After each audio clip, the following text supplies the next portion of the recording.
You want me to what now? Jake's eyebrows shot up so high they threatened to escape his forehead altogether. Professor Zixnax's tentacles rippled in what Jake had learned was the Glorxian equivalent of an exasperated sigh. It's a simple assignment, Jake. Just bring in your favorite childhood toy tomorrow. Jake glanced around the classroom. His alien classmates were chittering excitedly, their various appendages already twitching towards datapads to place orders for replicas of their species' traditional playthings. Meanwhile, the lone human was having a minor existential crisis. Right, Jake muttered. Simple. Sure. As he trudged back to his dorm, Jake couldn't help but chuckle at the absurdity of it all. Here he was, the only human in an intergalactic exchange program, and he was about to be undone by show and tell. The universe had a twisted sense of humor. The next day, Jake sauntered into class with a shit-eating grin and a small cardboard box. His classmates eyed him curiously, probably wondering what terrifying DeathWorld contraption he'd brought. Professor Zixnax called on students one by one. Gloop Gloop proudly displayed a gelatinous blob that apparently taught Zarblaxian infants about quantum mechanics. Sinra showcased a levitating puzzle sphere that Jake was pretty sure violated several laws of physics. Finally, it was Jake's turn. He stood up, cleared his throat dramatically, and pulled out a stick. The silence in the room was deafening. "This," Jake announced with a flourish, "is my favorite childhood toy." Confused murmurs rippled through the class. Professor Zixnax's eye stalks twitched rapidly. "I don't understand. Where are its educational subroutines? Its neural interface?" Jake grinned. "Oh, it doesn't have any of that fancy stuff. It's just a stick." "But what does it do?" a puzzled classmate inquired. "Anything you want it to," Jake replied. "It can be a sword, a wand, a lightsaber, a fishing rod. Hell, sometimes it's just fun to whack things with it." The class stared at him in bewilderment. Jake could practically see the gears grinding in their alien brains as they tried to process this concept. "Are you saying," Professor Zixnax began slowly, "that human children use their imagination to ascribe properties to inanimate objects for entertainment purposes?" Jake nodded. "Yep, pretty much." The classroom erupted into chaos. Some students were frantically taking notes, others were arguing about the implications for childhood development, and a few looked like they were having existential crises of their own. As Jake sat back down, feeling rather pleased with himself, he couldn't help but muse on the situation. Who would have thought that a simple stick would stump the brightest minds in the galaxy? Sometimes, it seemed, the most primitive solution was the most mind-blowing. He made a mental note to bring in a cardboard box next time. That would really blow their minds. Jake couldn't help but smirk as he watched the continuing chaos unfold around him. Professor Zixnax was desperately trying to regain control of the classroom, his tentacles flailing in what Jake had come to recognize as the Glorxian version of a facepalm. All right, settle down," the professor's translator squeaked. Let's approach this scientifically, shall we?" Jake leaned back in his chair, crossing his arms. "This ought to be good." "Jake," Professor Zixnax began, his eye stalks focused intently on the human. "Could you demonstrate the use of this stick for us?" With a shrug, Jake stood up and grabbed his stick. "Sure thing, Prof. All right, who wants to be the dragon?" The alien students exchanged confused glances. A brave Andromedian in the front row hesitantly raised a tentacle. "What's a dragon?" "Oh boy," Jake muttered under his breath. "Okay, new plan. You," he pointed at the Andromedian. "You're now an evil alien invader. And I," he brandished the stick dramatically, "am the brave space captain here to stop you." What followed was possibly the most ridiculous pantomime the galaxy had ever witnessed. Jake leaped around the classroom, making pew-pew noises as he pretended to fire his stick-turned laser gun at the thoroughly bewildered Andromedian. "Take that, you nefarious ne'er-do-well!" Jake shouted, punctuating each word with a dramatic pose. "Your reign of terror ends here!" The Andromedian, to its credit, was giving it its best shot. It waved its tentacles menacingly and made what it probably thought were intimidating noises. To Jake, it sounded more like a washing machine with hiccups, but he appreciated the effort. As Jake delivered the final blast to vanquish his foe, the classroom erupted once again, this time in a mix of confused applause and concerned murmuring. Professor Zixnax looked like he was having an aneurysm. "That was most illuminating, Jake." but I fail to see how this activity promotes learning or skill development. Jake grinned. But Prof, don't you see? It teaches creativity, problem solving, social skills, physical coordination. Heck, I just gave an impromptu lesson in human culture and warfare tactics. The professor's eye stalks drooped in defeat. I think I need to lie down. As the bell chimed to signal the end of class, Jake's classmates swarmed around him, bombarding him with questions. Can you show us more games? Is it true humans can turn anything into a toy? Do adult humans still engage in these imagination exercises? Jake laughed, holding up his hands in mock surrender. Whoa, one at a time, folks. Tell you what, meet me in the quad after lunch. I'll introduce you to a little thing we humans call capture the flag. As he walked out of the classroom, leaving behind a wake of excited aliens and one very confused professor, Jake couldn't help but feel a sense of pride. Who knew that being the galaxy's designated weirdo could be so much fun? He made a mental note to write home about this. His mom would get a kick out of knowing her constant refrain of, "Go outside and play with a stick," had finally paid off. In intergalactic diplomacy, no less. Just wait until he introduced them to the concept of pillow forts. The Galactic Federation wouldn't know what hit it. As Jake strolled across the quad later that day, he couldn't help but chuckle at the sight before him. A motley crew of alien students had gathered, each clutching what they apparently thought might pass for a stick on their home worlds. One bzstick was proudly waving around what looked suspiciously like a piece of lab equipment. "All right, gather round, you intergalactic misfits," Jake called out, clapping his hands together. "Today, we're going to engage in the time-honored human tradition of making up rules to a game as we go along and then arguing about them incessantly." The aliens blinked at him in confusion. We're going to play capture the flag," Jake quickly amended. "First things first, we need 2 teams. What followed was possibly the most chaotic team selection process in the history of the universe.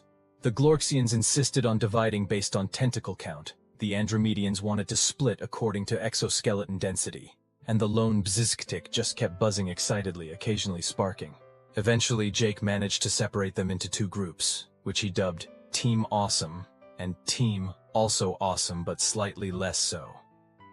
This naming convention was met with a surprising amount of debate. "Okay, folks," Jake announced, holding up 2 scraps of fabric he'd liberated from the textile lab. "These are our flags.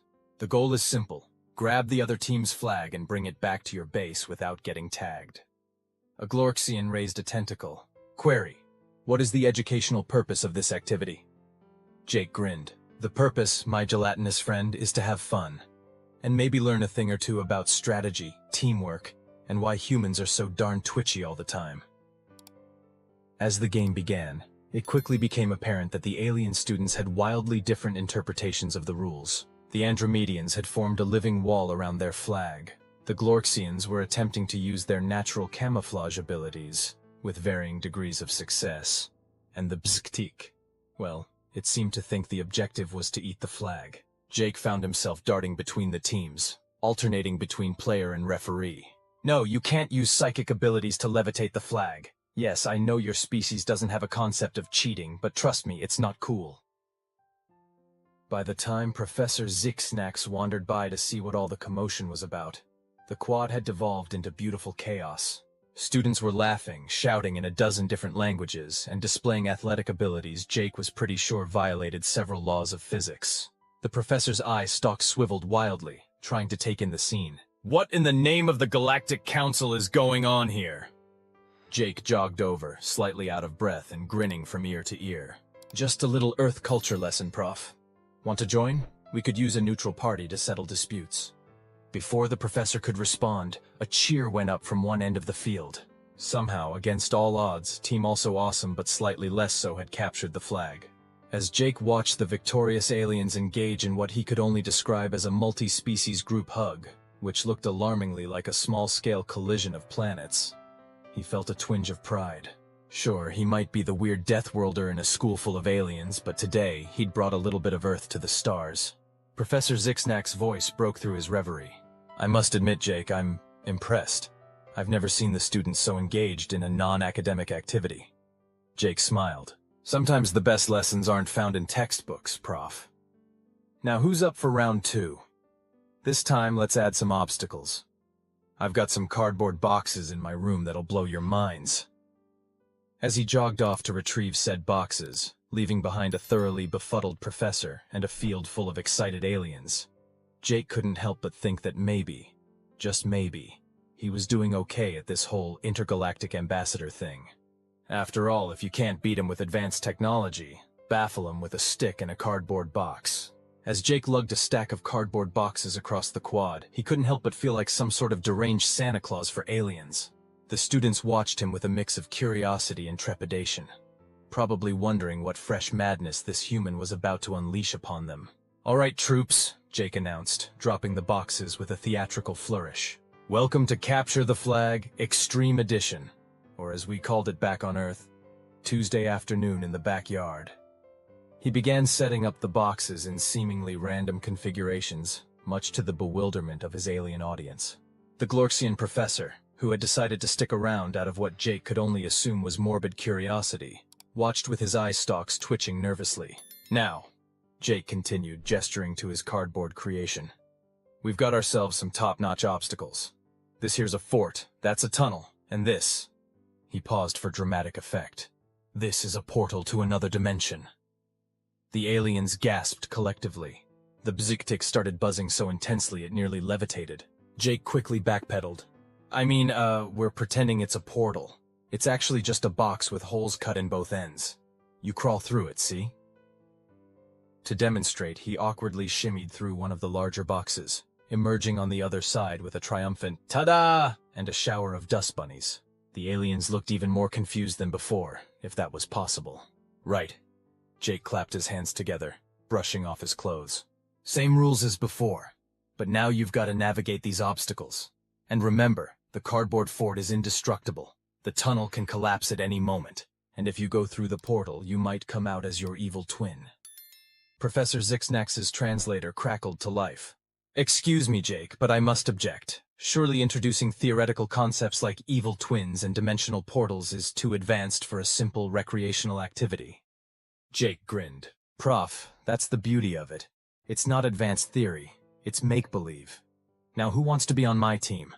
I've got a foolproof strategy involving quantum tunneling and a sock puppet." As the game kicked off, Jake found himself in the middle of what could only be described as delightful pandemonium. The Andromedians had taken to the fort concept with gusto, reinforcing the cardboard walls with their own exoskeletons. The Glorxians were using their color-changing abilities to blend in with the boxes, creating a surreal game of alien whack-a-mole. And the bziktik? Well, it had decided that the portal was its new home, and was fiercely defending it from all comers, occasionally zapping anyone who came too close. Jake darted between the obstacles, alternating between playing the game and providing running commentary. "And Team Awesome makes a daring dash through the collapsing tunnel. Oh, but what's this? Team, also awesome but slightly less so, has outflanked them using the dreaded cardboard gambit. The flag is within reach, but wait, is that an evil twin emerging from the portal?" Professor Zixnax watched from the sidelines, his tentacles twisted in what Jake had come to recognize as the Glorxian equivalent of a bemused smile. "I must admit, Jake, I've never seen anything quite like this in all my cycles of teaching." Jake grinned, ducking as a stray stick whizzed past his head. "Welcome to Earth Games 101, Prof, where the rules are made up and the points don't matter." As the sun began to set on the alien world, casting an otherworldly glow across the cardboard battlefield, Jake couldn't help but feel a sense of accomplishment. Sure, he might not have taught his fellow students advanced calculus or xenobiology today, but he'd given them something perhaps even more valuable: a glimpse into the wonderfully weird world of human imagination. And if the sound of alien laughter and the sight of a bziktik wearing a cardboard box as armor were anything to go by, it seemed the lesson had been well received. Jake made a mental note to write to the Galactic Education Board. Clearly, the curriculum was lacking in essential subjects like advanced fort building and introductory stick warfare. Someone had to prepare these aliens for the true challenges of the universe, after all. As he gathered up the battered remains of his cardboard obstacles, already planning next week's lesson on the fine art of pillow fight diplomacy, Jake couldn't help but smile. Who knew that being a DeathWorlder could be so much fun? As the alien students began to disperse, chattering excitedly in a cacophony of clicks, whistles, and electromagnetic pulses, Jake noticed a small group lingering near the cardboard portal. They were huddled together, gesticulating with various appendages in what appeared to be an intense discussion. Curiosity piqued, Jake sauntered over, his patented friendly DeathWorlder grin plastered across his face. "What's the scoop, guys? Plotting to overthrow the Galactic Council with our newfound cardboard technology?" The aliens startled, a few of them emitting high-pitched squeaks that Jake's translator struggled to interpret. Finally, a brave Glorxian stepped forward, its tentacles twisting in what Jake recognized as their species' equivalent of nervous fidgeting. "Jake Human," it began, voice oscillating through Jake's translator. "We have been discussing your game. We find ourselves perplexed." Jake raised an eyebrow. "Perplexed, huh? Don't tell me you guys are still trying to figure out the rules. I thought we'd established that the rules are more like guidelines anyway." The Glorxian's eye stalks twitched rapidly. "It is not the rules that confuse us, Jake Human. It is the purpose." "The purpose?" Jake echoed, genuinely confused now. "I thought we covered that. It's for fun, remember?" A chorus of confused trills and clicks erupted from the group. The Bziktik, still wearing its cardboard armor, buzzed questioningly. The Glorxian spokesperson continued. "We understand the concept of fun, Jake Human. What we do not understand is why." Jake blinked. "Why fun?" "Affirmative," the Glorxian confirmed.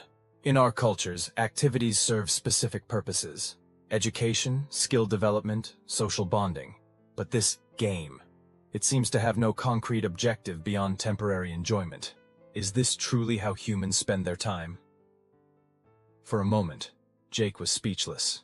How do you explain the concept of fun for fun's sake to a bunch of aliens who apparently viewed every activity as a means to an end? He scratched his head, searching for the right words. "Okay, look. Sometimes humans do things just because they enjoy doing them. No ulterior motive, no grand purpose. Just happiness." The aliens exchanged glances, their expressions a mix of confusion and dawning comprehension. "But," an Andromedian chimed in, its exoskeleton clicking thoughtfully, "does this not detract from more productive pursuits?" Jake laughed. "Oh boy, if I had a credit for every time I heard that on Earth. Look, here's the thing.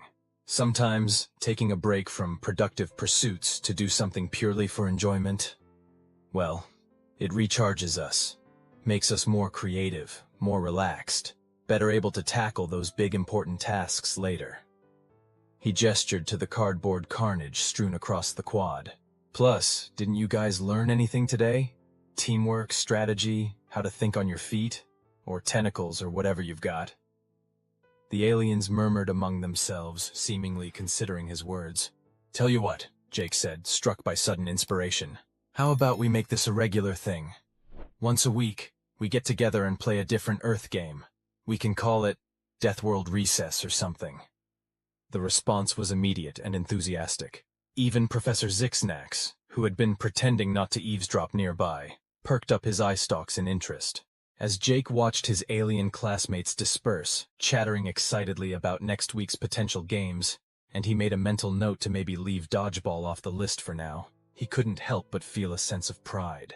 He might not be revolutionizing alien technology or unraveling the mysteries of the universe, but he was teaching some of the brightest minds in the galaxy something equally important: how to let loose and have a little fun. He picked up a battered cardboard box, grinning to himself. "Watch out, Galactic Federation.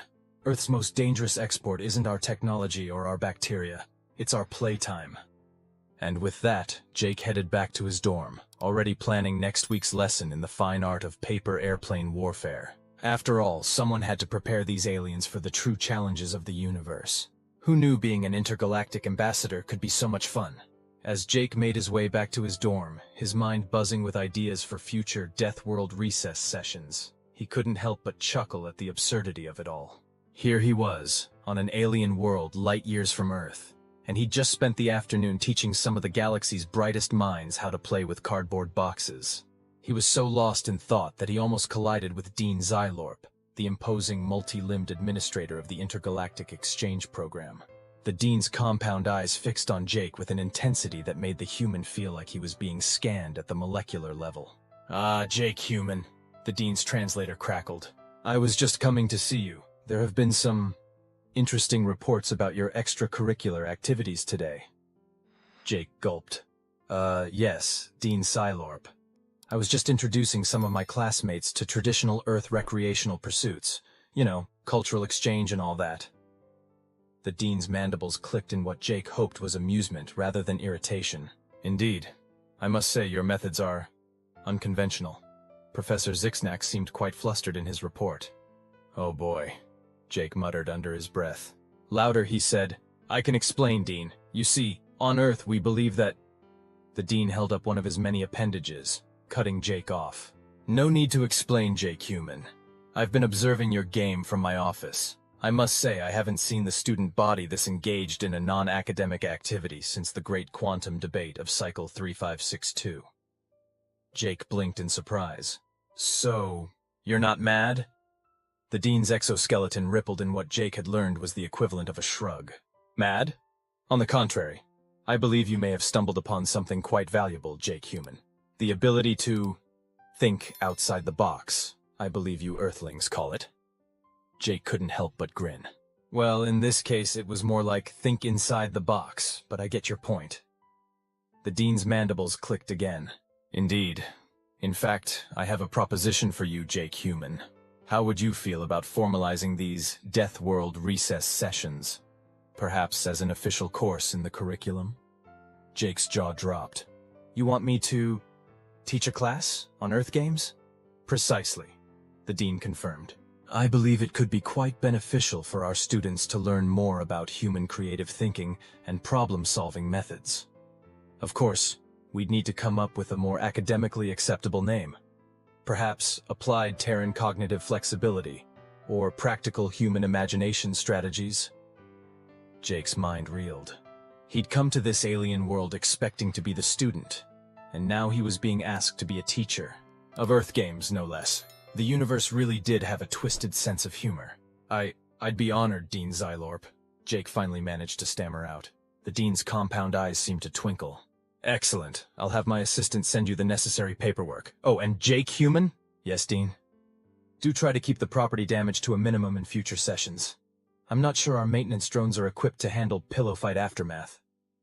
As the dean glided away, leaving Jake standing dumbfounded in the corridor, the human couldn't help but laugh. He'd come to this alien world to learn about advanced science and technology, and instead, he was going to be teaching a bunch of hyper-intelligent aliens how to play tag. Jake shook his head, grinning from ear to ear. Well, he mused aloud. I guess sometimes the most valuable lessons really do come from the simplest things. With a spring in his step, he continued towards his dorm. He had a syllabus to plan after all, and he was pretty sure advanced blanket fort architecture was going to be a hit. The Galactic Federation had no idea what was about to hit it. Earth's most potent export, it seemed, wasn't its technology or its warriors. It was its playground games. And Jake? He was just the DeathWorlder crazy enough to teach them. As Jake entered his dorm room, his mind was already racing with ideas for his new class. He flopped onto his bed, specially reinforced to handle Earth's gravity, and pulled out his data pad. Time to start planning the curriculum for Applied Terran Cognitive Flexibility 101. Let's see, he muttered to himself, tapping away at the screen. Week 1, Introduction to Stick-Based Warfare. Week 2, Advanced Cardboard Engineering. Week 3, The Aerodynamics of Paper Airplanes. He was so engrossed in his planning that he almost missed the soft chime of his room's communication system. Jake looked up to see a holographic message hovering in the air, the shimmering blue letters announcing an incoming call from Earth. With a grin, Jake accepted the call. The hologram flickered and resolved into the image of his younger sister, Sarah. Hey, Space Cadet! Sarah's voice rang out, her image grinning mischievously. How's life among the stars? Discovered any new galaxies yet? Jake laughed. Not quite, but you'll never believe what happened today. As Jake recounted the day's events, from the stick demonstration to the cardboard chaos to his unexpected promotion to professor, Sarah's eyes grew wider and wider. Let me get this straight, she said when he finished. You're telling me that you're going to be teaching a bunch of super smart aliens how to play Earth games? Jake nodded, unable to keep the grin off his face. Yep. Apparently the ability to have fun is a uniquely human trait. Who knew? Sarah burst into laughter. Oh man, this is priceless. Just wait until Mom hears about this. She always said your obsession with blanket forts would never amount to anything. Jake's grin widened. Oh, it gets better. I'm thinking of dedicating an entire unit to blanket fort architecture and design. Sarah wiped tears of mirth from her eyes. I can see the textbook now. A comprehensive guide to couch cushion structural integrity. As the siblings continued to banter, Jake felt a warm sense of nostalgia wash over him. Here he was, light years from home, about to embark on possibly the strangest teaching assignment in the history of the universe. And yet, it all felt oddly familiar. You know, Jake mused, I think this might be the most important thing I do here. These aliens, they're brilliant, but they've never learned how to just play, to use their imagination without a specific goal in mind. Sarah nodded, her expression turning thoughtful. It's like that old saying, all work and no play makes Jack a dull boy. Except in this case, it's all work and no play makes Zixnax a dull, whatever Zixnax is. Jake chuckled. Exactly. Who knows? Maybe this is the key to unlocking even greater advancements in alien technology. After all, some of humanity's greatest inventions came from people just messing around. Well, Professor Jake, Sarah said with a mock salute. I expect regular updates on your alien playground adventures. And hey, if you need any ideas for games, I've still got our old Calvin and Hobbes comics. I'm sure Calvin Ball would blow their alien minds. As the call ended and the hologram faded away, Jake turned back to his datapad with renewed enthusiasm. He had a class to plan, and a galaxy full of stressed-out, overly serious aliens to teach the fine art of goofing off. All right, universe, he muttered, cracking his knuckles dramatically. Prepare to be schooled in the ways of the DeathWorld playground. And with that, Jake dove back into his lesson planning, a mischievous grin on his face and a universe of possibilities stretching out before him. Who knew that the key to intergalactic understanding would be a stick, a cardboard box, and a healthy dose of human imagination? The Galactic Federation was about to get a crash course in fun, and Professor Jake was more than ready to teach it. As the alien sun rose on the day of Jake's first official, Applied Terran Cognitive Flexibility class, the human found himself standing in front of a lecture hall filled with a motley crew of extraterrestrial students. Their eager, and in some cases bewildered, faces stared back at him. A sea of tentacles, eye stalks, and exoskeletons all fidgeting with anticipation. Jake cleared his throat, suddenly feeling like he was back in high school drama club. Welcome everyone to ATCF 101. I'm Professor Jake, your guide to the wild and wacky world of human recreation. He paused, waiting for his translator to catch up. A chorus of clicks, whistles, and electromagnetic pulses rippled through the room in response. Now I know what you're thinking, Jake continued, pacing across the front of the room. What could a bunch of games possibly teach us about cognitive flexibility? Well, buckle up buttercups, or, whatever the equivalent is for your species, because you're about to find out. With a flourish that would have made any game show host proud, Jake whipped a sheet off a table, revealing a pile of junk. Scraps of fabric, cardboard tubes, rubber bands, and an assortment of odds and ends that looked like they'd been salvaged from the Academy's recycling bins. Today's lesson, Jake announced, grinning from ear to ear, is all about something we humans call MacGyvering, the art of creating something useful out of seemingly useless items. The room erupted into a cacophony of confused alien chatter. Jake's translator struggled to keep up with the barrage of questions.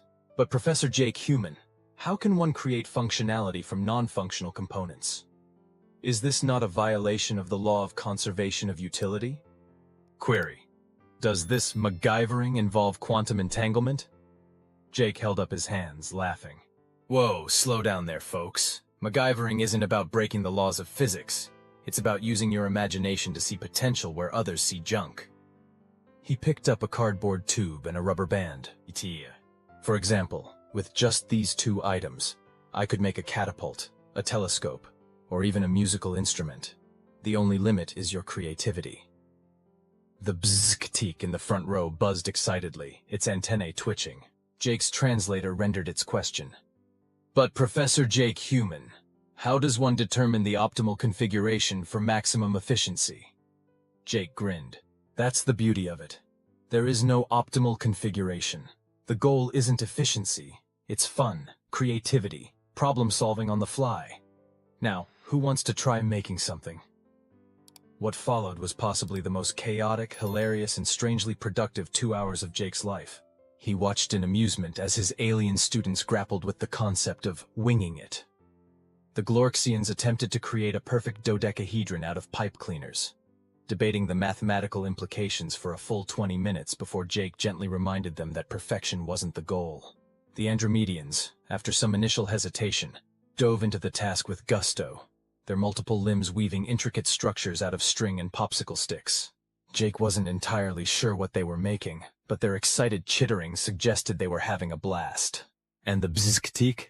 Well, it had somehow managed to create what looked suspiciously like a working radio out of a tin can, some wire, and what Jake hoped wasn't a piece of the classroom's lighting system. As the class wound down, Jake couldn't help but feel a sense of pride. His students might not have created anything particularly useful, but the room was buzzing with an energy he'd never felt in the academy before. "All right, everyone," Jake called out as the alien equivalent of a bell rang. "Great job today. Remember, homework for next week is to find one useless item and come up with 3 potential uses for it. And no, recycling it for its base components doesn't count, gloop gloop." As the students filed out, chattering excitedly about their creations, Professor Zixnax slithered up to Jake, his eye stalks twitching with what Jake had learned to recognize as a mix of confusion and curiosity. "I must admit, Jake Human," the professor began, "I was skeptical about this course, but I've never seen the students so engaged." Jake grinned, slapping the professor on what he hoped was his shoulder. "That's the power of play, Prof. Sometimes you've got to think less like a scientist and more like a kid with a cardboard box." As Jake began cleaning up the creative chaos left behind, he couldn't help but chuckle to himself. Who would have thought that humanity's greatest contribution to the galactic community would be teaching them how to make a mess? He made a mental note to request more rubber bands for next week's lesson on practical applications of slingshot technology. The Galactic Federation had no idea what was about to hit it, literally.